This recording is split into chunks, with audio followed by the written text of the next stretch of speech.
Hey folks, we will see borrowing and references in Rust. If you want to use data without taking ownership, that's borrowing. Here is an example.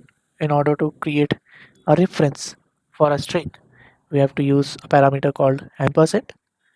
This allows us to create a reference for any variable. It can be mutable or immutable.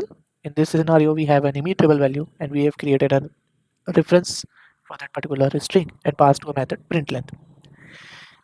This reference allows function to use the value and not own it.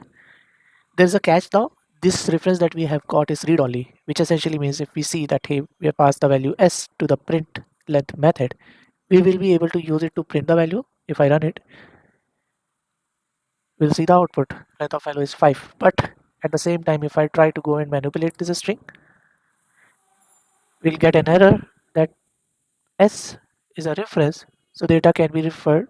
Data which is borrowed is immutable and hence cannot be changed.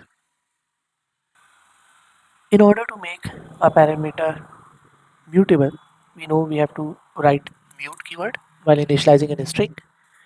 And when we pass it to a method, which manipulates the data, we have to pass the mutable reference. So we'll have to write mute here, and we are passing the mutable reference to add exclamation method, which is adding an exclamation mark at the end of the string. And in the print string, we can still pass the normal reference, that is read only reference. Now if I run it, we'll run it and we got the output, which it basically adds the exclamation mark at the end of the string hello.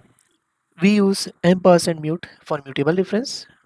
Rust rule is that multiple immutable borrows or one mutable borrow. We cannot have both at the same time. This prevents data races at compile time. Please try it yourself.